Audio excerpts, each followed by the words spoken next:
house within the Qumran caves, further helping to preserve them from deterioration. The original handling of the scrolls by archaeologists and scholars was done inappropriately and, along with their storage in an uncontrolled environment, they began a process of more rapid deterioration than they had experienced at Qumran. 75. During the first few years in the late 1940s and early 1950s, adhesive tape used to join fragments and seal cracks caused significant damage to the documents. 75. The government of Jordan had recognized the urgency of protecting the scrolls from deterioration, and the presence of the deterioration among the scrolls. 76. However, the government did not have adequate funds to purchase all the scrolls for their protection and agreed to have foreign institutions purchase the scrolls and have them held at their museum in Jerusalem until they could be adequately studied. 76. In early 1953, they were moved to the Palestine Archaeological Museum, commonly called the Rockefeller Museum. 77. In East Jerusalem, and through their transportation suffered more deterioration and damage. 1963-65. The museum was underfunded and had limited resources with which to examine the scrolls, and, as a result, conditions of the scrollery and storage area were left relatively uncontrolled by modern standards. 19. The museum had left most of the fragments and scrolls lying between window glass, trapping the moisture in with them, causing an acceleration in the deterioration process. During a portion of the conflict during the 1956 war waged by Israel, Britain and France against Egypt, the scrolls collection of the Palestine Archaeological Museum was stored in the vault of the Ottoman Bank in Amman, Jordan. 78. Damp conditions from temporary storage of the scrolls in the Ottoman Bank vault from 1956 to the spring of 1957 led to a more rapid rate of deterioration of the scrolls. The conditions caused mildew to develop on the scrolls and fragments, and some fragments were partially destroyed or made illegible by the glue and paper of the manila envelopes in which they were stored while in the vault. 78. By 1958 it was noted that up to 5% of some of the scrolls had completely deteriorated. 76. Many of the texts had become illegible and many of the parchments had darkened considerably. 1975. Until the 1970s, the scrolls continued to deteriorate because of poor storage arrangements, exposure to different adhesives, and being trapped in moist environments. 75. Fragments written on parchment, rather than papyrus or bronze, in the hands of private collectors and scholars suffered an even worse fate than those in the hands of the museum, with large portions of fragments being reported to have disappeared by 1966. 18. In the late 1960s, the deterioration was becoming a major concern with scholars and museum officials alike. Scholars John Allegro and Sir Francis Frank were among the first to strongly advocate for better preservation techniques. 19. Early attempts made by both the British and Israel museums to remove adhesive tape ended up exposing the parchment to an array of chemicals, including British leather dressing and darkening some of them significantly. 19. In the 1970s and 1980s, other preservation attempts were made that included removing the glass plates and replacing them with cardboard and removing pressure against the plates that held the scrolls in storage. However, the fragments and scrolls continued to rapidly deteriorate during this time.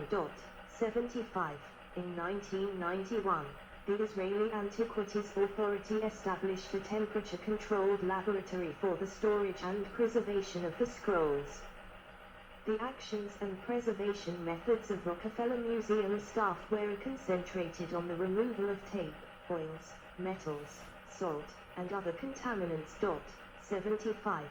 The fragments and scrolls are preserved using acid-free cardboard and stored in cylinder boxes in the climate-controlled storage area. 75.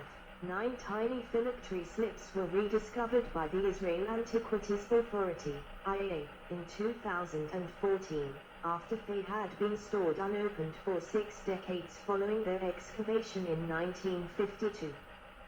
The IAA is preparing to unroll the phylacteries for fill-in once a safe procedure has been decided upon.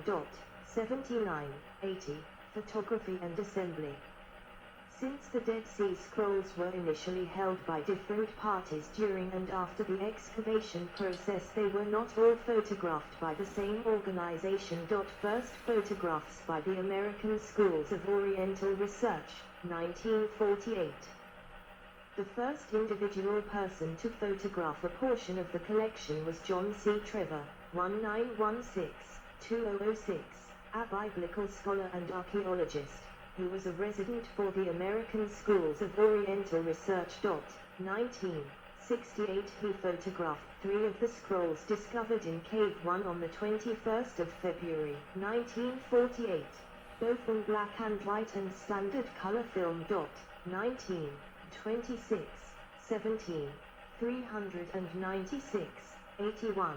Although an amateur photographer, the quality of his photographs often exceeded the visibility of the scrolls themselves as, over the years, the ink of the texts quickly deteriorated after they were removed from their linen wrappings. Infrared photography and plate assembly by the Palestine Archaeological Museum, 1952-1967. A majority of the collection from the Qumran caves was acquired by the Palestine Archaeological Museum. The museum had the scrolls photographed by Najib Albina, a local Arab photographer trained by Louis La, son of the American colony in Jerusalem, 82. Between 1952 and 1967, Albina documented the 5-stage process of the sorting and assembly of the scrolls, done by the curator and staff of the Palestine Archaeological Museum, using infrared photography. Using a process known today as broadband fluorescence infrared photography, or NIR photography, Najib and the team at the museum produced over 1,750 photographic plates of the scrolls and fragments. 1968, 83, 84, 85.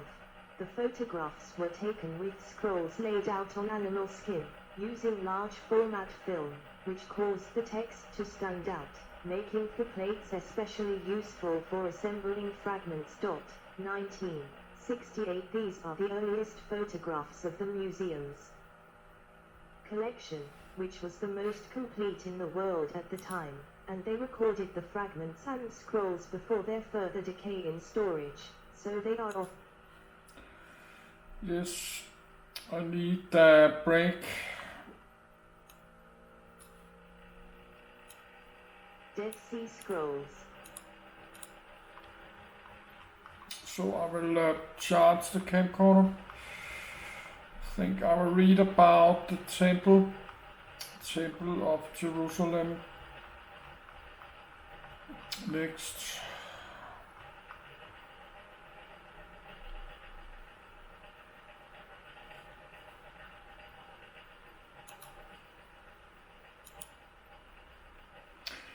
Okay, I got it there, but I need a break. I maybe got visits. I will get a short visit soon. It's 12:30. I need water. So I will take a break and charging my camcorder.